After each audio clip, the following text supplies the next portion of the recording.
Anyway, archiving is prose to the poetry of life, life forms, and human activities.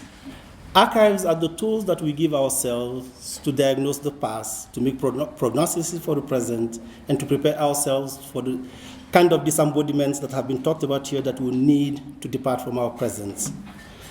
Archives eventually always hearken to the idea of roots, and indeed, they are our equipment, the equipment that we have during our encounters, and they are also the equipment through which those encounters are filtered. They inspire us to make connections when they are needed, and in those manners, archives are both revered and they are also to be held at arm's length, and for various reasons. As a verb, archive is to acquire, order, and administer historical records. As Michel Roth-Trouillot reminds us in Silence in the Past, archives are also constructed. They actually include monuments, museums, mausoleums, sculptures, and the like. And sometimes archives are simply designated, like battlefields, burial grounds. Institutionally, however, archives are the physical places where documents and memorabilia are stored and arranged. But they are not arranged. The arrangement that we find in museums and libraries and etc. are not happenstance. They obey algorithms.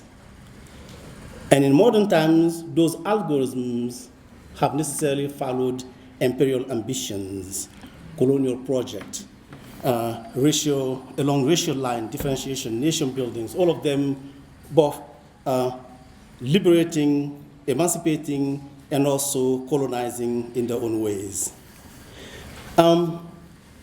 This is to say that archiving is based on fundamental theorems, much like in calculus. Archiving is a social calculus. It's a calculus we do when we want to present to ourselves properly our own social project to be sustained over time. Archives, in that sense, is always the product of cultural, intellectual, and artistic activities by specially situated individuals and collectives with particular connections to power, the political economy, and their economies of freedom, justice, and moralities.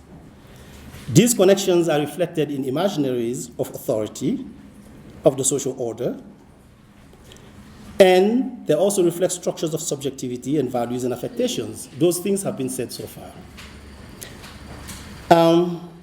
The orders that archives, our modern archive, the modern archive, and this I'm using the singular, and I'll tell you why later. The orders that the modern archives seek to preserve obviously include something we call the Commonwealth, the commons.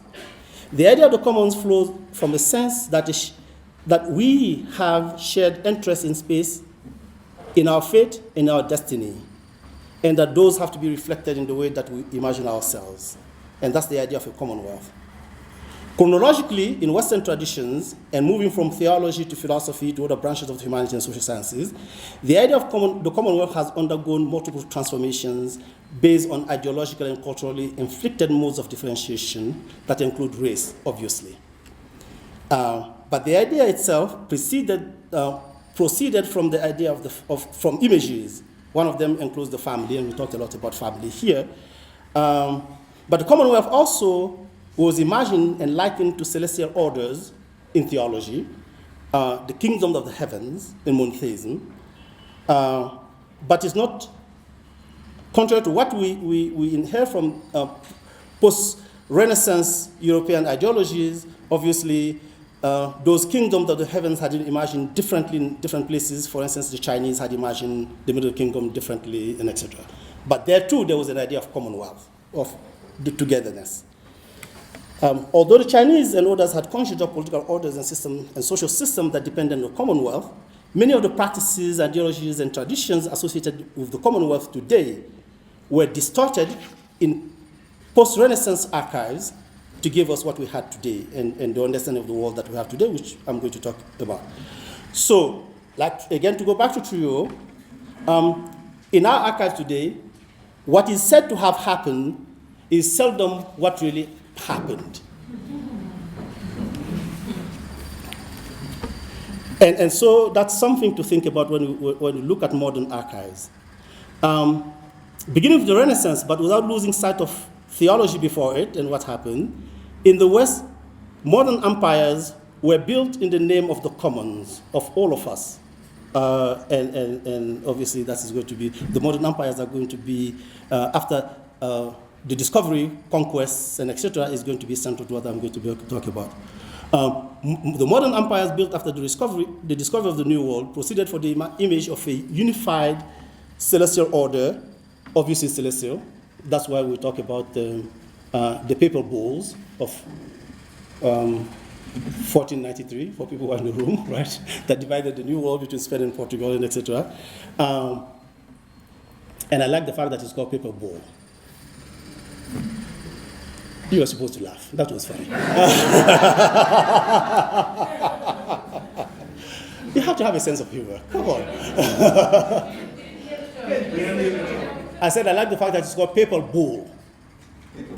Bull. B-U-L-L. Bull. No. As in B-S. How? I have to explain my jokes to you. I'm in trouble.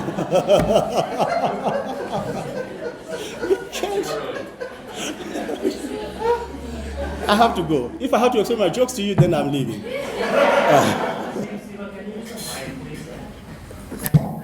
Thank you. Sorry.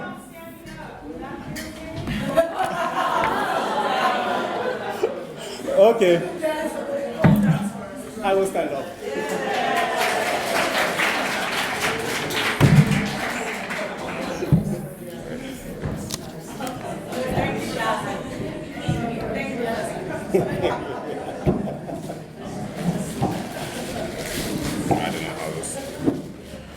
Zen, I will say. Somebody to. Thanks. Okay. Maybe lift it up a little bit. Over just a tad. Pardon? Move this way. Okay. Oh, that way. Yeah. You see, I was afraid I might. Yeah. Yeah. That's why I sat down, because I don't want to knock something over. Are you going to be comfortable there? Well, can we then move this one here? Yeah. Sure. Okay. Okay. That's fine. I'll be fine. Okay. Can I move this way? Will it come? Yeah. Okay, thank you. Now I can't tell my jokes because I can hide from you. So, the modern empires built by Europe after the discovery of the New World proceeded from the image of a unified celestial order and a claim that God had granted the preservation of the Commonwealth to designated members of the human family. Right? The idea was inspired by theology, and it had taken multiple forms in subsequent international orders. The secularization of the kingdom of the heavens, which began with the coronation of Charlemagne, gave way to notions of the common, of different kind of commons, modern monarchical entities called kingdoms, obviously the kingdom of heavens, and etc. And then obviously we had colonial empires, and the idea of empire actually inherited again from Charlemagne because he was the first emperor. This is to say that all this stuff is to say that modern archive, the modern archive, what I wrote here is not a sentence, has always sought to preserve and reflect the aspiration of a particular historical subject and activities associated with those activities. And the racialization of knowledge that occurs then is not only for the post-Renaissance era actually unprecedented in many ways because of the nature of the empire itself, or the Commonwealth itself, but it also predicated, as we see today obviously, upon, and this is crucial, upon a finite number, and yes, a finite numbers of unsustainable modes of differentiation, because every single mode of differentiation associated to any empires under the Renaissance actually, has not been able to sustain itself. And the moment of instability actually always moment of emancipation, and we can talk about those. But they are finite, but they are not self-sustaining because they can't. They always exhaust themselves at some point. And so decolonization could not be complete. This is in my introduction. So decolonization cannot and could not be completed, therefore, without ridding ourselves of the empires of Commonwealth, that Commonwealth, to create archives for the next Commonwealth. And so we have to think about the next Commonwealth, right? And so that's, for me, that's the project. It is to reimagine what archives, the post-colonial archive will look like. And that's partly what I'm going to be talking about today. So what compels us today is to deracialize existing archives by revisiting the modes of constitution of archives, both prior to its racialization and beyond it, right? And so we have to think them not only through our re-examination of epistemologies and the ontologies associated with the present archives, but to imagine what they would look like in our own imaginaries for the future. And so universalism becomes crucial to that because the modern archive would not have been possible without the idea of universalism, which is again embedded in the idea of the Commonwealth and the unity of the species and etc. And so I'll be talking a lot about that. And that universalist ambition is nowhere present in the social sciences and humanities today as it is in international law, which is why I want to talk about universalism in the context of international law. But it's actually to talk about archives generally. Archive, I said, is a calculus. It's not just conceptions of social lives and the purpose of life and life forms and etc. that are in archives. Archives is a calculus, which actually, as in every calculus, social calculus, about what our life is and what it should be, and how we impart that to people, to ourselves, and to people who follow us. So it is actually a calculus, and it functions like a calculus. Like any calculus, it begins with integrals.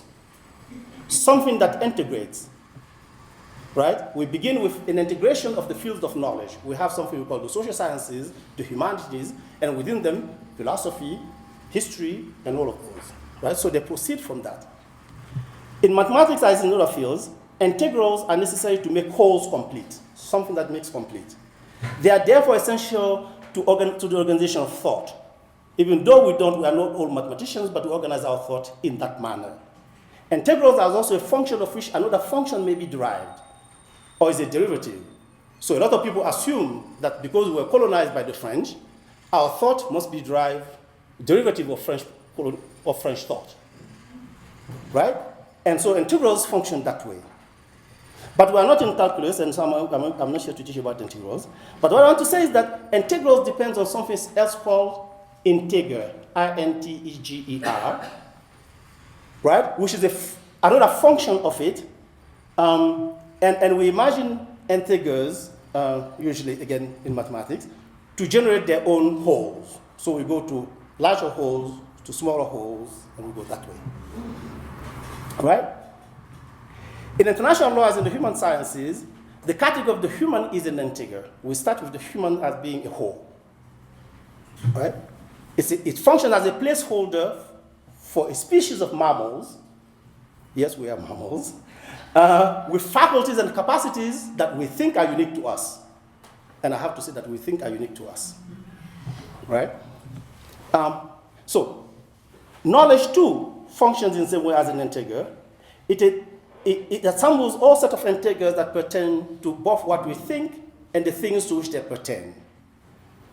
And so science, analogically, is an integer to an integral which is about knowledge. So knowledge is the larger one, science is part of it.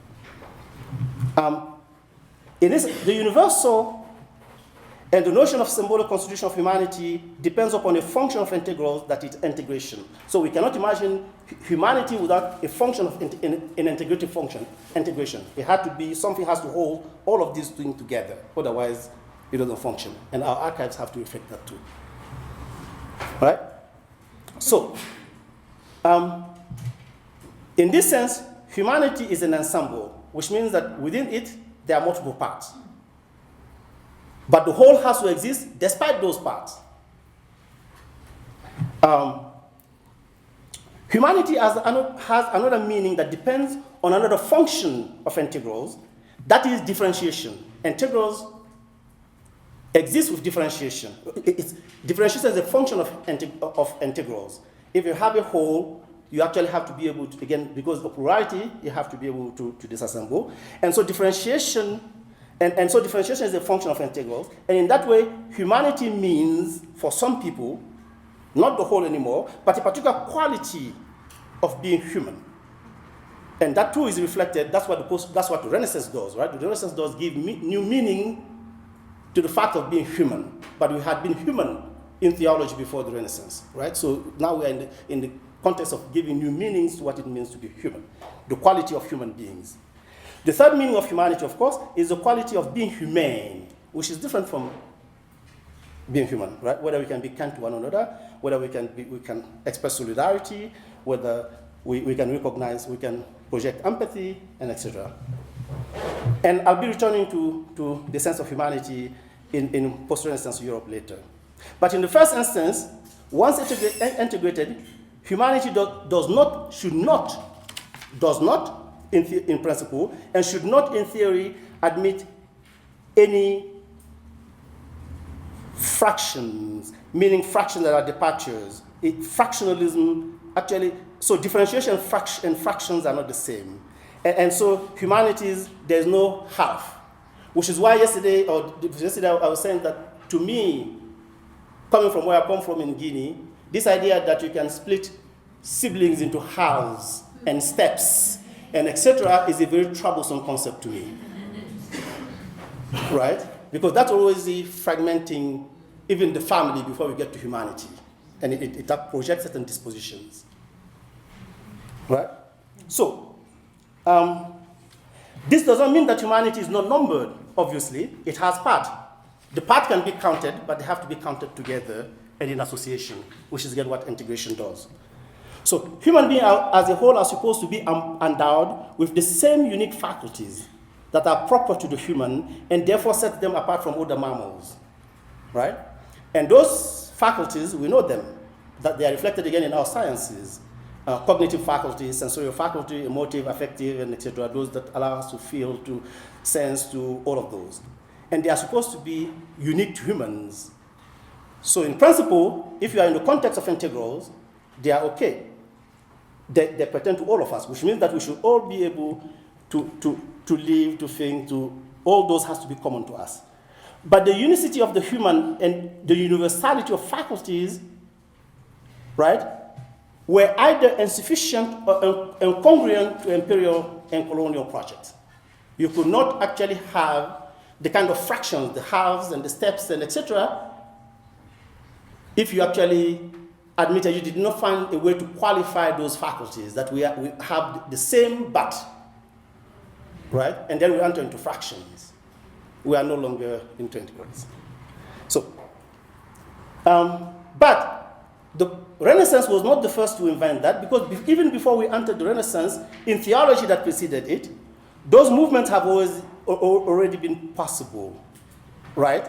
The idea that we are all God's creation, but somebody had a message, a particular mission, and therefore, and etc. Right? And I don't mean to be blasphemous here, but certain kind of differentiation that exists after the Renaissance obviously preceded it. And not in the same fashion, but still did. Right? So Judaism, for instance, appropriately identified the fall as the human condition of enslavement in Egypt, right? But in Judaism, the Jews, those who followed Moses, are chosen. Other people who are in the same condition of enslavement are not chosen, and therefore their condition is already forgotten as we cross the waters, right? But the Jews were not the only slaves in Egypt, obviously. But they were the ones whose doors were marked, and the plague affected the rest, right? But those other slaves were not the pharaohs who enslaved the Jews. So we already see that even in the human condition, they are already partings, and the river is a good metaphor for that. They are already partings. Christian too faced this conundrum of giving us a one God, but having to insist on the Trinity. Because without the Trinity, you cannot have followers of Jesus who are saved and others damned. So you have one God, but that God has to have triple embodiment. So you have to have the Trinity, right? And that too is part of this, having to grapple with this oneness and then special positions in them, right? And again, I'm not here to teach Christology, but I'm getting somewhere, hopefully. Right? The differentiation in Islam were actually much subtler between the Ummah and other commonwealths and etc. It's much subtler, but that's because the Muslim prophet was more pragmatic and political and gave equal weight to secular matters that it is to theology itself. And that we can talk about that later. But I can talk about how differentials work in Islam too. Right? So, the Renaissance and the Enlightenment added new dimensions to differentiation among humans, obviously leading to new concepts of humanity, and that's the point of this talk actually. Although human was, after the Renaissance, although human was supposed to possess the same faculties, right? The Renaissance managed to actually make a distinction between faculties and capacities. That we had the same faculties, but we could not get to the same place because there was something called race, culture, geography, climate, and etc., etc.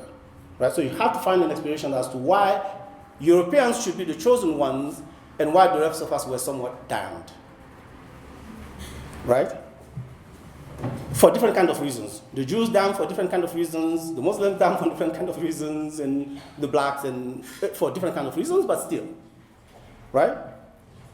The Renaissance still stuck too close to theology. It's really after the Enlightenment that we left theology behind, even though reason also harkens back to that. But reason and rationality became how also we parted the waters. We have all the same faculties, but some people have reason, some don't.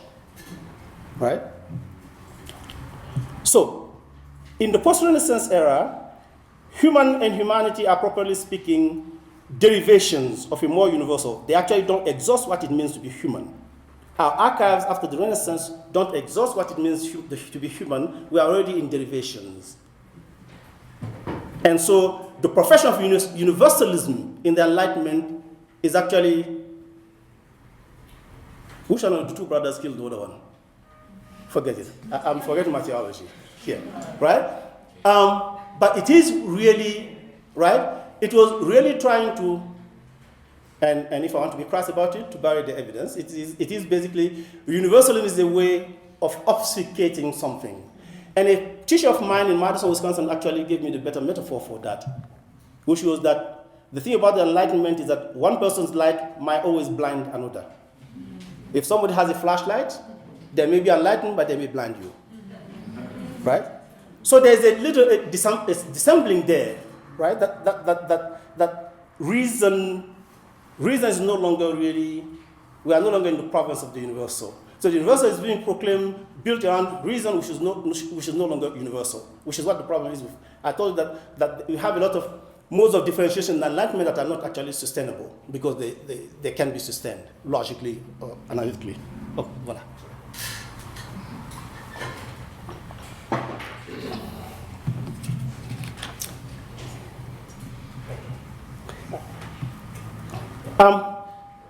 And yet after, the human of the post-Renaissance is already a derivation for a more universal human that preceded it, the creation. It is also at variance not only with its own antecedent, it was not only at variance with its own antecedent, it's also at variance with the human as is expressed in the Chinese orders of the Middle Kingdom, in our own places here now, languages, and that's how we saw the human. So you can already see that which is actually one of the problems of humanism, that it's already so particular, in fact. So it's a peculiar kind of universalism. So all derivative disciplines of the Enlightenment, of the Renaissance actually, post-Renaissance era, have in many ways reproduced those kind of movement in conceptualizing the humanity, the universal, and etc. right? It's always built, they are always built on an indefinite number of integrals and integers that include race, culture, along differentiations that actually are not necessary to define the human, but are necessary to implementing particular kind of orders, right? And so those multiple lines of differentiation are actually exhaust themselves, and which is why we have all these big fights today in anthropology and history. Obviously, we had them prior to today, but I'll talk about some of those later, right? So what I want to talk about now, obviously, are wholes and integrals, and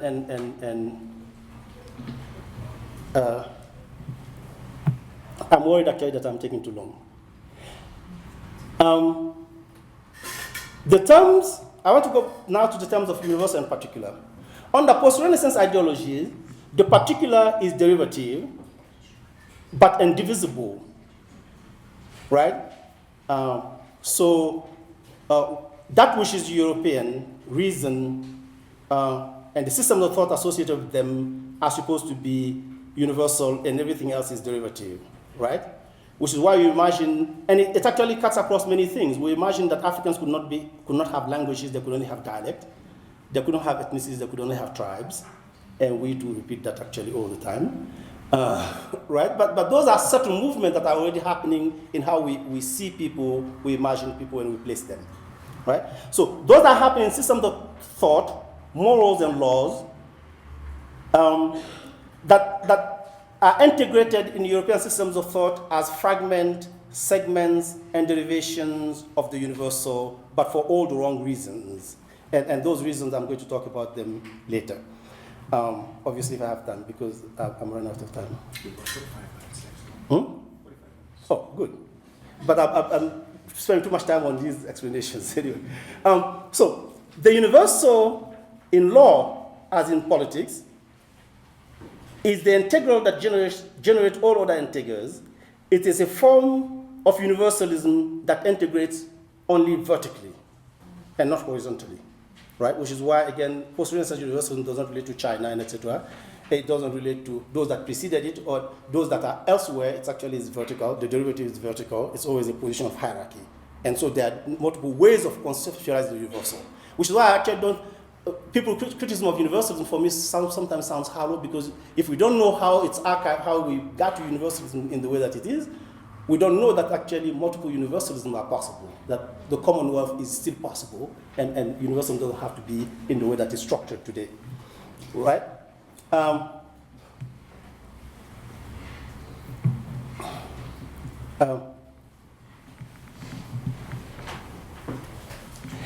The integrals and integers and associated functions associated with the Renaissance I was talking about are also present in the idea of international governance for the time international law, advent of international law.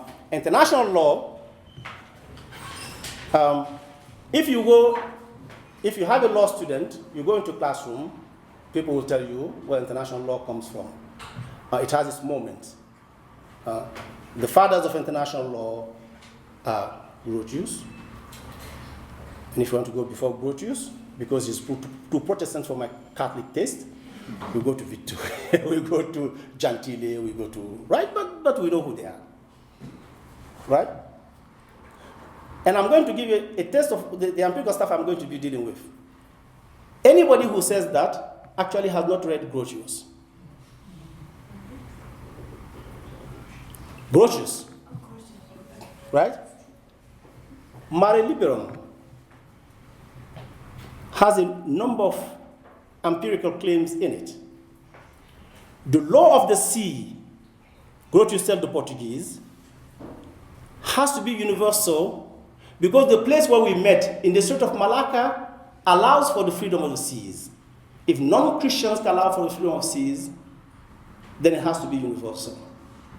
So universal was claimed not only analogically, but comparatively.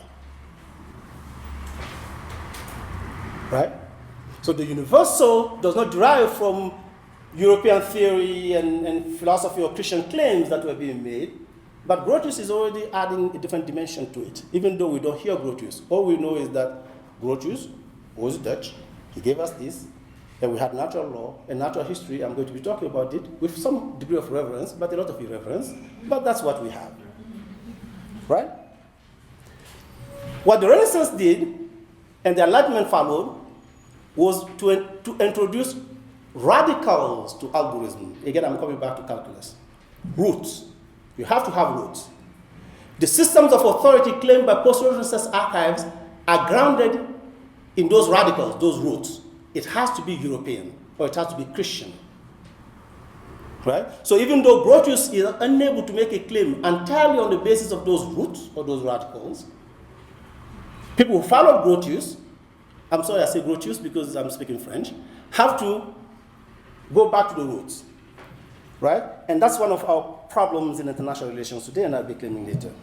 Right? So the post-Renaissance vision of man, society, and order were articulated around a certain conception of root, a certain place, certain culture, certain traditions, and all of those are the ones we teach our children today, everywhere, including South Africa. There are also, sadly, our own references when we teach. I'm talking about us professors, even the post-colonial types.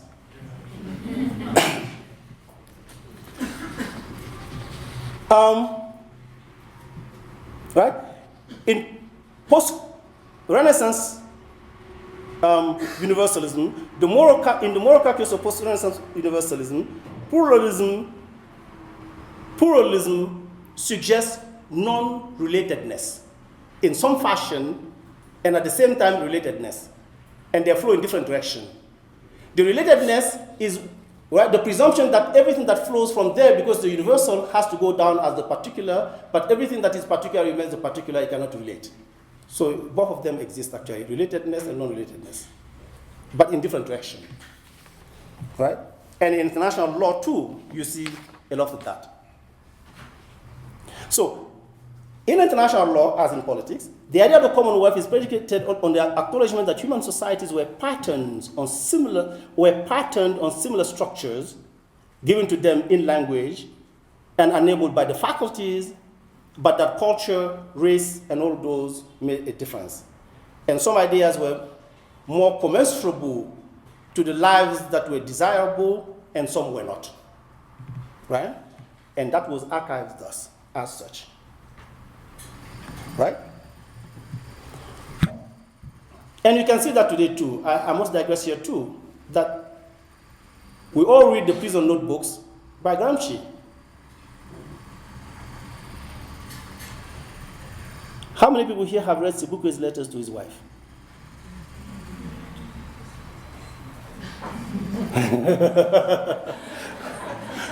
Right?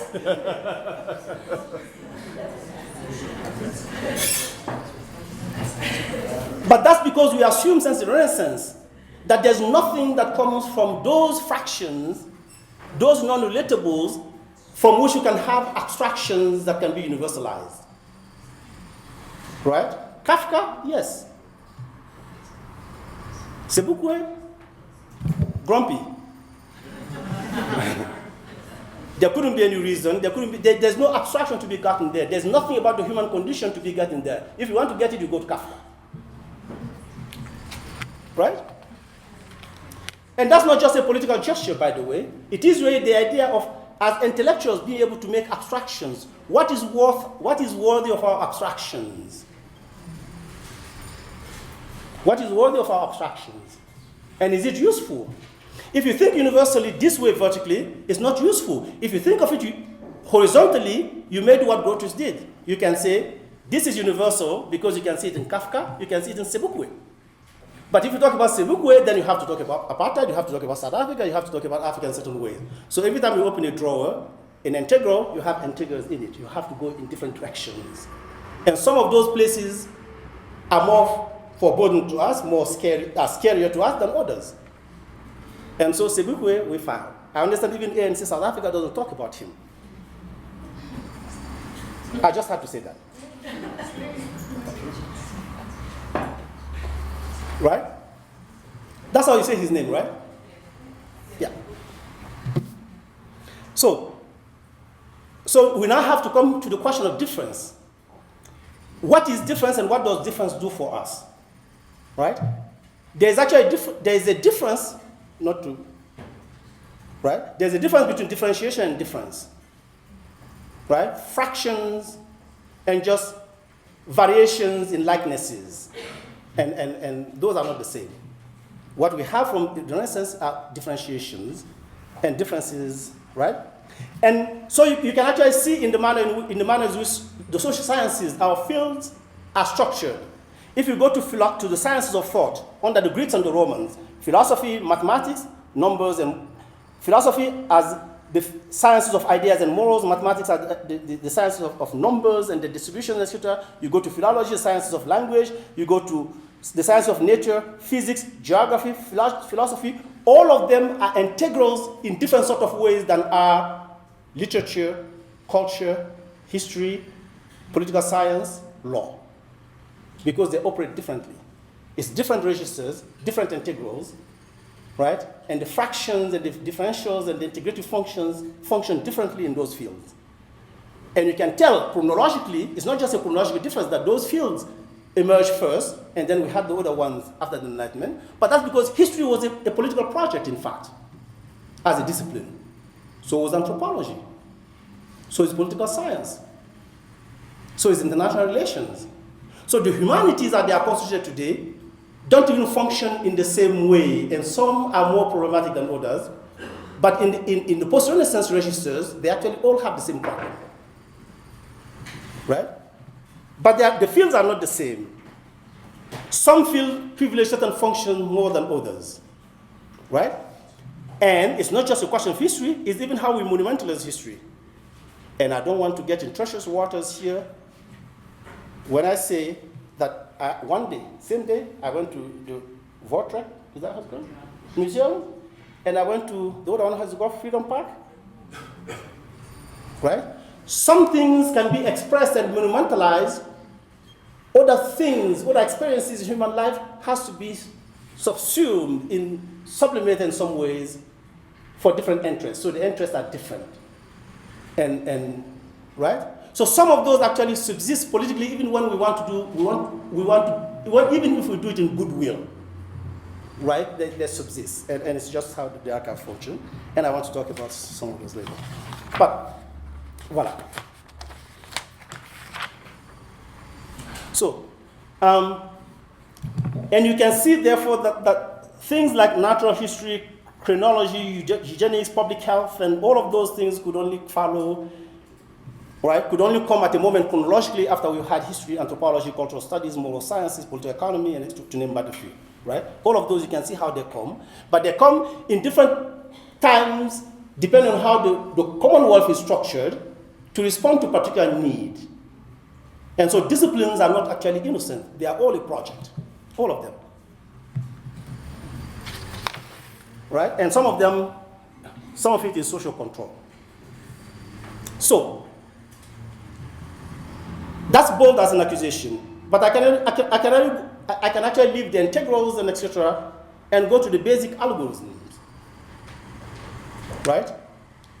In post-Enlightenment archives, epic events, in our disciplines, all of them, epic event, progressive institutions, great ideas, men of valor, ethics, they are all found over there.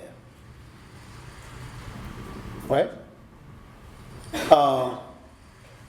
The Malian dialogue is very interesting. Anybody ever asked in Angola what they felt after visiting the scenes of the Battle of Cuito Valley? You are South African, you should know what that is, right? Right? Why should I be teaching African kids the Malian dialogues? I should be teaching the Malian dialogue because it's part of the human condition, but it's not relatable to an African kid who doesn't know that it relates to Cuito Valley. It only makes sense in that context. Otherwise, universals are about roots and about fractions and fractals and etc., and it's not about universal experience, right? And so that's right? So epic events, all of those happen over there because there's reason, rationality, and interest. And that's not actually it's not gratuitous. If you go to what we teach in our schools, in political science, there's a discipline in international relations field called political realism. It's very simple. I work in the classroom and I tell all the kids in the classroom, it's simple. Right? Black folk fight because Montesquieu has told us it's warm over there, they just get excited. They are acceptable. We are telling our children that today, not so much in that way, right? But because we have actually accepted something that in political realism, everything that Europe has done to the other hangs on Hobbes and human nature. You have to defend something. Everything else we do over here is either envy, pettiness, whatever, because there's no reason. The algorithm is not complicated. Right? Human reason is what Europeans have when they do something to you, and they have to convince you that it's okay because if you were in their place, you would have done that too, so it should be okay. That's the cruder version when I teach my undergraduate students, right? That's what human nature is. In realism, it is what Europeans do to you, and then they can't explain it quite, and they say, well, you know, if you were there, you would do the same thing. Right? What we do is not human nature, is particular to us. The Hutus and the Tutsis, and the short ones and the tall ones, you know. And it goes beyond that. Even today, our very smart Americans have built systems of thought around a particular idea, right? Which inherits again from the Renaissance. Because after the Renaissance, this is how it was posed. Europe, in international law, there were three branches of international law at the end of the 19th century, and I don't want to go to that, but I can go to that, right? Europe justified its own violence onto others, right? Reason mediated interest and passion.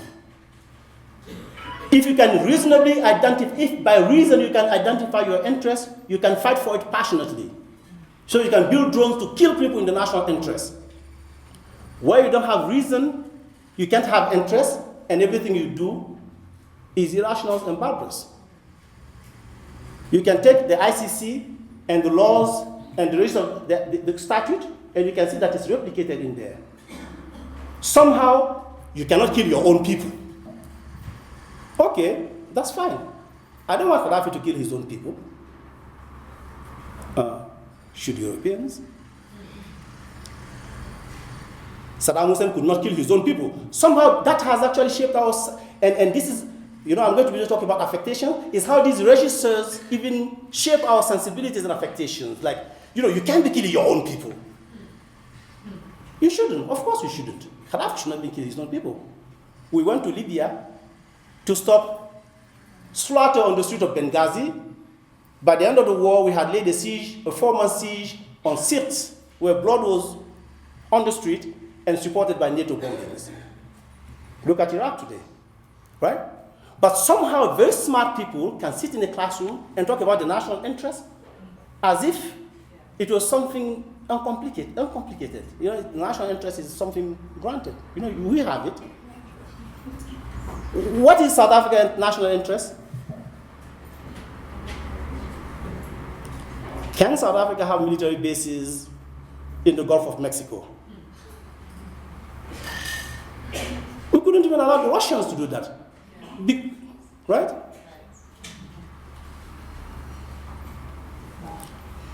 Can Iran have nuclear bombs? Pardon me? The Russian says, of course not. Everything around Iran has nothing to do with Israel and religion. That's actually baloney.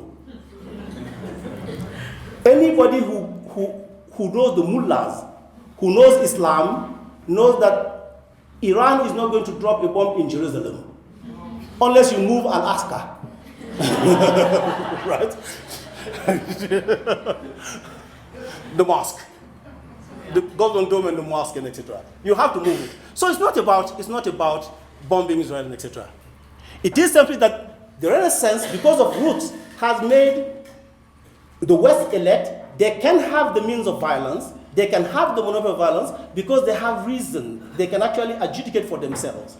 Even though, again, in relation to nuclear bomb, it never occurs to somebody that the only country that has used it is I rest my case. Right? But that's how the national interest is. Since the 17th century, that's the wager. That if you have reason, and since the West has reason, we have no reason to doubt that they have reason. If you have reason, you can defend your interest passionately. If you don't have reason, passion becomes dangerous. And so they shouldn't be allowed to have those weapons. Right? And so those constructions, right, the West has interests, other people don't. Right?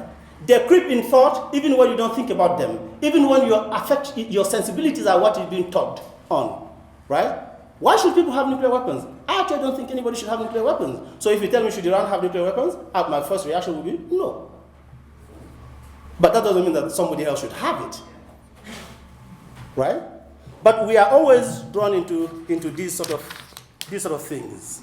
Right? So, again, to go back, human nature and reason, right? Human nature and reason compel and operate differently in those spaces where reason and universalism, the habitats of universalism and reason, etc., than they do elsewhere. And that's one of the tricks, again, that they come into the way we organize our syllabi and etc. And these are actually fiction, and that's the thing. Political science like to obsess a lot about hard facts and etc. But everything that is generative of those facts is actually fictitious. Like, my favorite one is affection thermometer. But anyway, but those fictions operate in certain ways because they have, since the Enlightenment, shaped again our sensibilities. And so somebody can tell you, again, going along the lines of who has interest, who is reasonable, who is not, and etc., human nature, the human condition, who is subject to it, in what manner, all of those are differentiated in certain ways, right? So you can tell me that Secretary of Guinea was a criminal. He had something called Camboiro. He was a dictator, that's mostly bad, right? Well, we have Gitmo. Secretary, listen to your telephone conversation. That's a very bad man. NSA, right? You just go on. Now, forget even NSA and the US. Somebody, an African, writes a book on Secretary on decolonization, and Secretary appears there as this flighty, irascible, unpredictable character, right? He's writing about a man whose first decree on the day Paris was liberated was to whiten history. The decree, blanchir l'armée. The decree is a real decree. You can Google now or later, blanchir l'armée de Gaulle, it will come up. He actually issued a decree that history should not record that black people liberated Paris. That man also shot the people who went to defend France in Charonne, murdered them. That man was behind the massacres of Charonne, so he's an ingrate, a criminal, and a racist. And somebody want to compare him positively to Sekou Touré because of Sekou Touré's crime. Right? Because nowhere in what Sekou Touré did can you talk about the Portuguese invasion, about all of these things. So it is the problem of the state. And this is one of our problems in Africa, that even in talking about politics, we don't know how to talk about the state as part of it. And we think that everything that befalls us in Africa has to do with Zuma's sixth wife. I just have to say that. I told you that you just have to cope with me. Right? They're actually real problem out there. But anyway. So all of this was to tell you, what it says to have happened in all those registers. But I want to come back to actually international law at the beginning. The Strait of Malacca that brought its references. The Strait of Malacca, even today, the island of Malacca, has more than 45 languages spoken on it. It was constructed in a different space of universalism, of cooperation, right? It had been a trade route 4 centuries before the Portuguese took over in 1411, when the Portuguese nearly fought their war against the Dutch, and Hugo Grotius later wrote his treatise on Mare Liberum. The Strait of Malacca has many, many qualities. People who met in the Strait of Malacca came from China, from the Arab world, from Africa, and from Europe. right? If you look at how boats came into it and how the loading operated and the structure of the Strait of Malacca is actually how every port operates. You know, the four corners, four continents, as they imagined them before. The Strait of Malacca had something else. Around the Strait of Malacca, they have multiple institutions. Some of them are called temples of trust. You know, temples, mosques, built around one another, and etc. What those things did, those things we consider today intangible because they are impossible. This is pre-contract, and that's one of the forgeries of post-Renaissance ideology, is that contracts are the way to enforce things. Well, the single most important instrument in the globalization of capitalism, not capital, but capitalisms, the letter of credit was invented by people in the Strait of Malacca without Interpol. They knew not where the people were going, where they were coming from. They happened because everybody could trust everybody. And you can see in the location of the temples, I can have been there just to visit. You can see how they were located, right?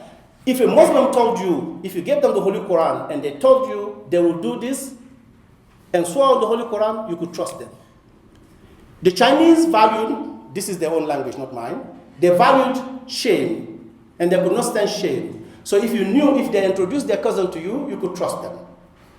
And the Indians and etc., they have all the systems of verifications, right? They have the line. So somebody could take a product from a Chinese in the Strait of Malacca, go to Europe, sell it to somebody else, take the money, buy something else, and bring it back to them. The letter of credit was invented at the time where we had no contract, no Interpol, it was no sovereign entity, it was all intangible, trust. Right? So when somebody stands in international relations class today and said, property right, contract, if you don't have them, there's chaos. No. Capitalism itself had depended on those intangibles. People could not have gone between China, Europe, the Middle East, in that time, around the Strait of Malacca, if they were not that. If you had waited for the state, for Interpol, for what do we do these days? Fingerprints and all of that stuff, we wouldn't be where we are. So, and I want to link that to what the discussion we had yesterday, because a lot of people want to imagine the future and all of these things. And to me, actually, this is my digression. This is where sometimes I feel a bit frustrated by all the people who are imagining a future, and they are talking about things that actually are here. The Strait of Malacca is still here. Now, the Strait of Malacca has changed dramatically since the Portuguese took over. And so if you want to understand what happened to the modern world, you see the Strait of Malacca pre-1511 and the Strait of Malacca now. And you will see when sovereignty and geopolitics are imposed, what happened. It's a different kind of universalism. We have international law today operating in the Strait of Malacca. It's a different kind of international law that preceded it, right? Different kind of universals, different kinds of relating to humanity, different kind of valuing people's access to resources, different kind of relatedness. It is totally different. So when people are saying to dispense with the state, for instance, people's reflex is always, oh no, but what we have in place? The state is actually only 200 plus years old. Right? So are those forms of property, and we can talk about them later. Right? And that's not just a thing of the past. So people can read Grotius, and this is how archives operate on us, that we can be witness to things and not be able to relate to them. So relatedness works in different ways, right? It is that which can be related in the text, and that to which we can relate in the text, but that to which we can relate outside of the text, right? So people can actually go to the Strait of Malacca and visit it without never having, so intuition itself is controlled by archives. Our very intuitions are controlled by those archives. We can see things and not see them. We can witness things and not witness them. Right? In international law today, we talk a lot about international norm, normality and normalization. They are all this big normative project. And we will talk about everybody following everybody. Perhaps. One of the favorite things I like to talk about, when I first went, and this idea occurred to me because when I first went to my law school class, Droit de la Mer in Conakry, Frenchman walks in the room. Kaiser Canal which is now called differently. How is it called now? On the Danube, the canal. It was called Kaiser Canal before World War II. Kaiser Canal is German because it's in Germany. Panama Canal is American because the American dug it. And Suez Canal is international, and that guy Nasser changed it. And I'm sitting there and saying, did I just hear this? Kaiser Canal is German because it's in Germany. Panama Canal, the American dug it, so it's theirs. Suez Canal is international, and that fellow we call Nasser just changed that. How awful. Now this is it. Many people don't realize that the changes that have operated since decolonization in international law were not gifted by the West to the rest. For 350 years after Hobbes, it has been a basic assumption of law and politics that Africans, even when they did not say it, that Africans had no relationship to the environment that was constitutive of property. You could take it away from them. It was true also of Native Americans. Nasser changed all of that in one day. We call it the Suez Crisis. Nasser basically said, it's here, I'm next to it, and it's mine. You can write that in a rap song. Right?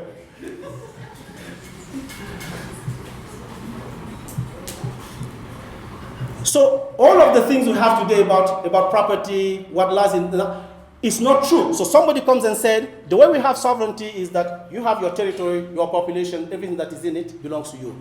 It was not the case until the Suez Crisis. It was not the case until Gaddafi. The first person who decided that oil under their feet, when we had the Seven Sisters, I like it, like sorority. The Seven Sisters control all of the oil of the Middle East. Right, the 7 US oil companies, they were called the Seven Sisters, right? The first person who tried to claim to nationalize oil was Mossadegh in Iran, who deposed him. The second person who did it successfully was Gaddafi. So, in our memories of liberation in Africa, there was a moment of liberation in Africa that cannot be told in the world, in the third world, that cannot be told without that gesture. That moment of emancipation exhausted itself and Gaddafi became something else. But anybody who tells you Gaddafi 40 years dictatorship, blah, blah, blah, you know, come on, you live in this world. OPEC would not have been created. The creative moment, the moment formative moment of OPEC was in the nationalization that Gaddafi instigated in Libya. That too was part of our liberation. It was to claiming things that are ours. Gaddafi was part of that, very integral to it, right? But if you say 40 years of dictatorship, you cannot tell those moments, then our narratives are whole, because our narratives tell us the history of the West, of liberalism, of rationalism, was a progressive narrative. You know, we expanded progressively and everybody came into the fold. That is actually not true. You couldn't have that progress with all the fractals and etc. I was talking about earlier, about the integrals and the drawers. It did not happen because they wanted to, it happened because they had to. Because of Mossadegh, because of Gaddafi, because of Nasser, because of all those.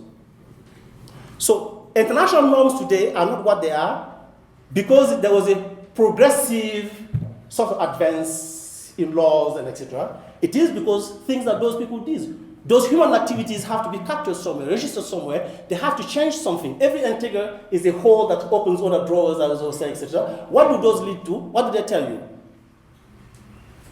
Right?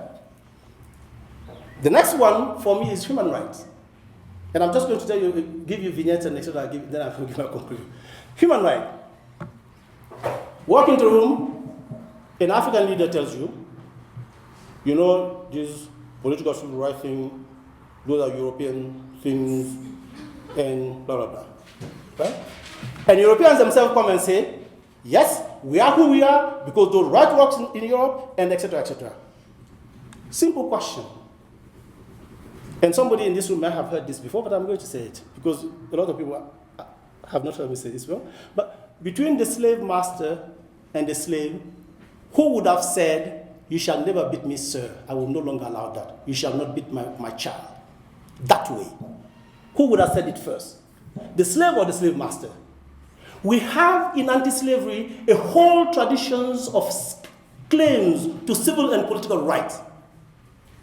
And in America, this is the thing. Even Americans can read their own history and not see it. The man who added the clause of cruel and unusual punishment to the US Constitution, George Mason, actually had an encounter which tells me that even for him, it was not a matter of intuition or realization and etc., but he may have had a frightening experience with his slave whose ear he nailed to a tree for a whole day. George Mason, who added cruel and unusual punishment to the US Constitution. How can you tell the history of civil and political right without anti-slavery, anti-colonialism? In the 20th century, the one who wrote the law against forced labor in France was Grovogui, le travail forcé. Anti-colonialism has greater claim on civil and political right than liberalism. In part because it anteceded it, it came before it, and in fact because it continued after it. So both the Africans who say this is European don't know their own history. The European who claim this, obviously, as I said, after the Renaissance, everything has to be claimed from Europe. All that was good was here, all that was bad was there. Otherwise, there's no reason one should be having discourse about civil and political liberties and etc., and taking as your reference what is in American constitution or whatever. And those civil and political rights were so sensitive that at the moment of the constitution in 1805 in Haiti, when they came to the condition of the child, they wrote there that deserved a special conference. Because the child and social reproduction was so central to the life of the slave that could not be managed in a constitutional forum. It required something separate. Though that moment never happened, but that realization there, that stopping, this cannot be managed that way, was an impulse and a reflex that speaks to profound traditional histories of grappling with questions of political and civil rights. For people who had no territory, who did not belong to the polity, right? Which is why actually the Haitian constitutions of 1805 and 1807 speak more today to the question of the displaced, to white slavery, to all manners of dispossessed people, all those whose relationship to the state has become tenuous. The Haitian constitution speaks more to those constitutions than the constitutions we have today in Western Europe, because those are written for citizens.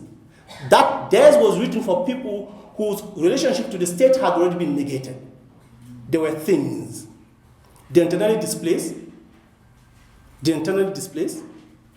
those people who are trapped along the seas, they abandon the street peddlers and etc. Right? It is in the Haitian Revolution alone where access to the resources of life was a constitutional right.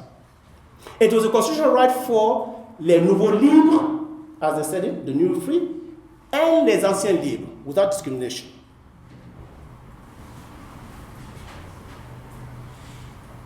Right?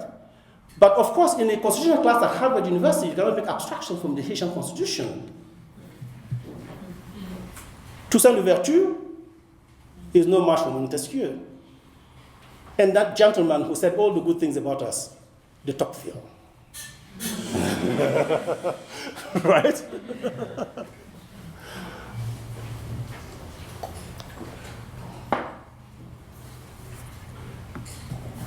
So, that too, right? So that was to tell you that what our archives tell us happened and what actually happens is not one and the same. But I'm not saying just this because to say that we too had these. It is to say how systems of thought are produced, and right? And today, right?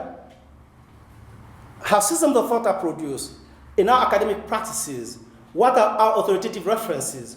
All of those reproduce commonplaces. Those commonplaces are not always forbidden to us, Those commonplaces always reveal great deals to us. They can be Levinas, they can be anybody else. They actually do. And if you don't teach that to your children, you are depriving them of the story of the human, because they are central to it. They are central to it. But here is the thing. In France,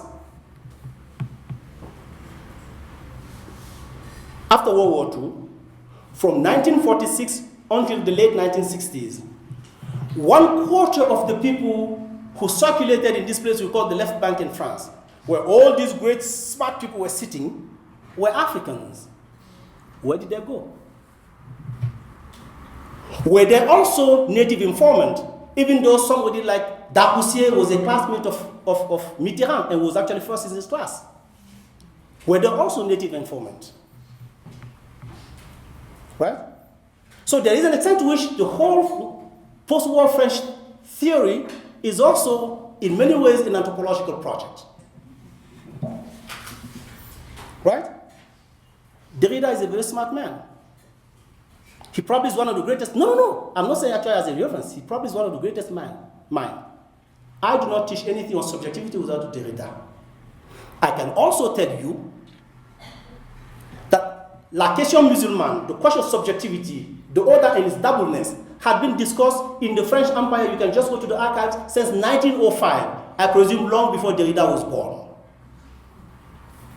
Where did that go? Is everything said by French theorists only a matter of intuition? Or is in our circulation, do we meet one another? What is said? Where does it come from? Or must it always come, does it become real and take form and be embodied when it's iterated by somebody other than the guy you met in Algeria? Again, that's not a political gesture. It is that there is something we miss when we don't connect to that, because there are drawers behind drawers, and there are things to which that they lead us, and all of those are useful resources for us to think about our future. Abstraction should not be reserved to thought that emanates from Europe. It should be everywhere, otherwise our universal categories are actually hollow. That's just that. It's not by the hint of nationalism. I'm not interested in that, actually. You can already tell. If you haven't, I will tell you. Right? It's not that. But we are in the business of the academy, of producing knowledge. Right? Archives actually matter. Who we cite, who we draw on matters.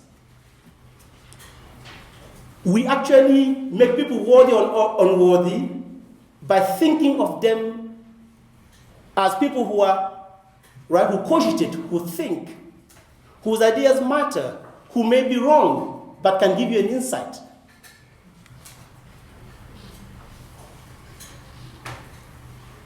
Right? A friend of mine, Keith, at Madison, Wisconsin, walked into a classroom one day and went to the teacher who thought was very hip because he was the cool guy, he was the white guy who was, talked black. And he goes and says, "You're a Merriman. I want to write my final paper for political theory in American constitutionalism on the X-Man." And Merriman said, "And how would you call that?" He said, "African American political thought." And Merriman said, "You must be joking, right?" And that's the day Keith left the department, because he didn't know how to answer. But 7 years later, Merriman, you can Google, wrote a book on African American political thought. But since it had not occurred to him first that the X-Man and the people who landed on Plymouth Rock were not one and the same and had different relationship to the Constitution, it must have been a useful exercise. So even that which we sanction as useful exercise matters to our archives. What is a useful exercise? If I can take the time to read Kafka, I can surely take the time to read Sebukwe. Why not? As tragic as his life might have been, as erroneous as some of ideas might have been, it tells you about how people grappled with the idea of freedom, of coming to being as a human, of all of those things. You cannot actually understand South Africa if those are not in our drawers. If they are not there, then our universals, our categories, and etc. are actually what they are. Right? Very entertaining, very insightful, and many things, but complete they are not. There can be many things, but complete. And that's not a service to us. Right? And I want to end up with actually the future because I perform better when I'm answering questions than when I'm talking. Right? And I want to read to that about the future. Right? The future today in international law is being debated in Dakar. After here, I'm going to a conference there on the ICC and etc. about the relationship between Africa and the ICC. It's been debated in many places, but it's also debated in our abstractions here. Right? And yesterday, a lot of people were talking about science fiction and etc. Even in science fiction, archives matter. But before I entertain any leap forward, I actually want my kid to know first how the Strait of Malacca was possible. What made that possible? Because it gives credibility. It gives me credibility when I tell somebody that a future beyond the state and beyond this kind of association organization we have, right? It gives credibility to that notion. If I don't, then it becomes just an exercise in, like somebody yesterday was saying, all these talks about the future, right? And there is a temporality built in the question of future. To some people, we are still waiting for that future that was Malacca. There was a future there in Malacca, where Muslims, Hindus, Buddhists, everybody, religious, confessionally, ethnically, Chinese, European, blah, blah, blah, everybody went through, right? Yes, they had a little ransoming around there. The pirate occasionally came and said, I want my share, and etc., etc. But it actually worked. If it hadn't worked, Europeans would not have been there. They would not have felt the need to control it. It worked. I am still waiting for that future. And so before I talk about the future as an abstraction, I want to abstract for this one as a different kind of abstraction exercise. I actually want to do these other abstractions first. What was that future like? Because Malacca was actually a future for the people who organized the temples of trust around it. It was a future for them.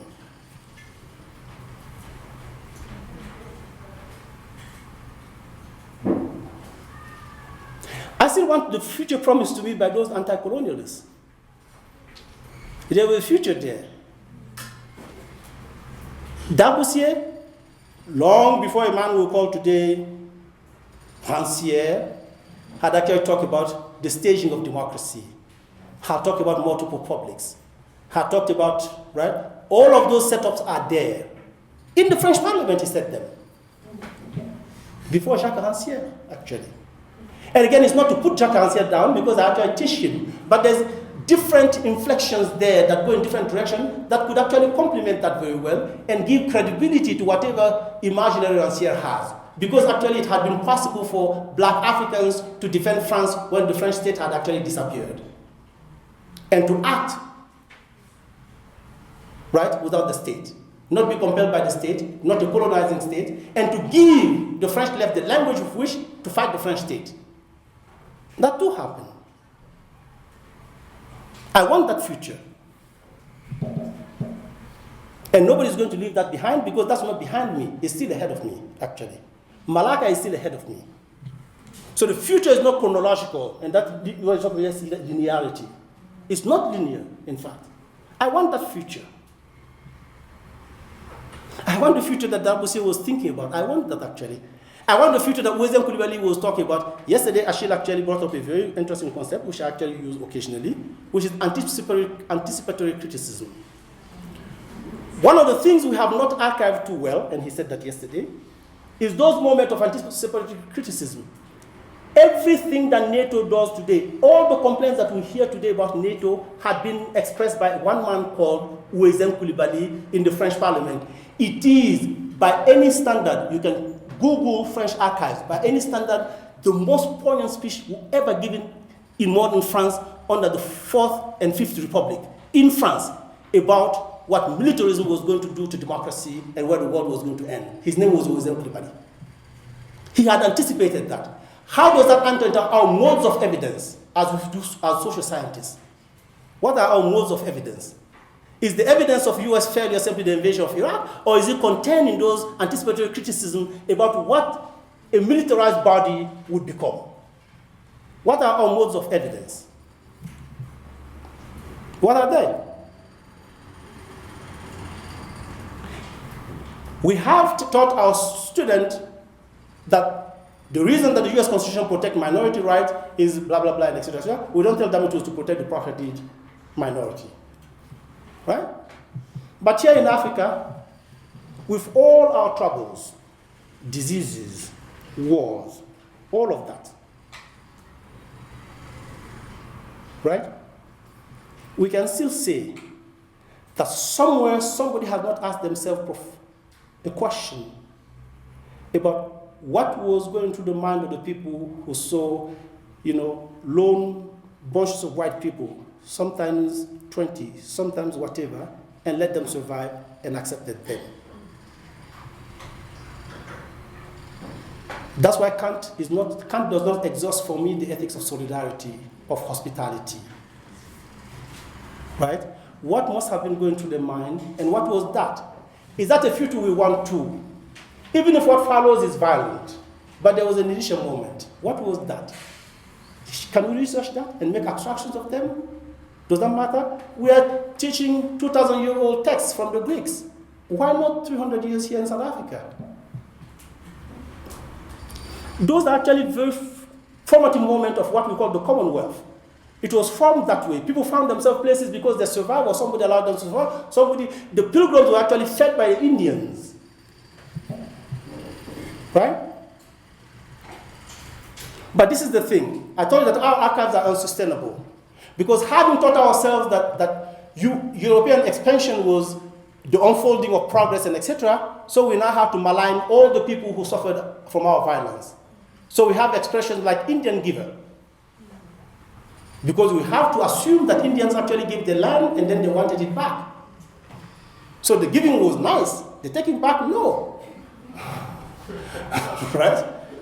If you don't have the expression Indian giver,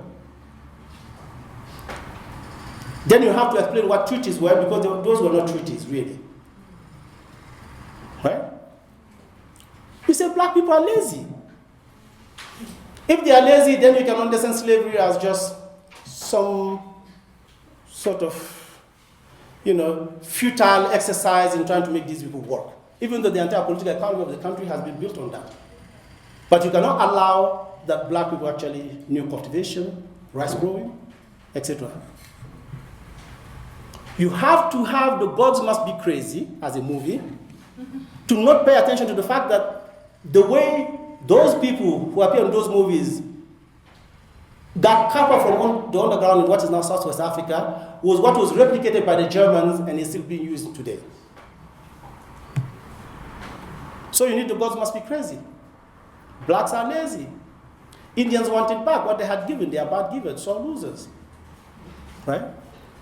All of those are, besides our archives, they are not in the drawers, but they are the ones on the top of your filing cabinet. Every now and then you need it.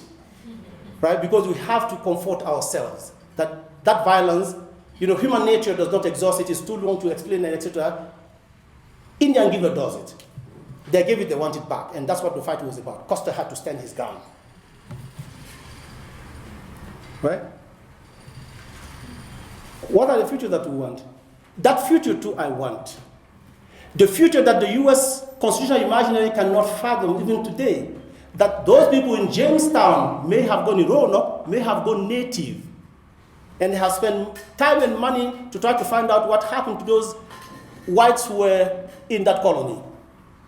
And nobody today now, anthropologists are bantering because they have evidence that they actually went native. That there were actually white populations in the New World that said, you know what, we are not going to fight them, we join them, we are in their land, and recognize that to be something else. What are those moments? I want that future. It's not in my past yet. So the future is not some chronological for me. If you go just in the way that we constitute archives and etc., it cannot be adding on to the archives sometimes. Sometimes there's a future even in those archives that the Renaissance and its disciplines do not reveal to us that we actually have to reclaim. And that's where I'm going to stop and take your questions. Thank you.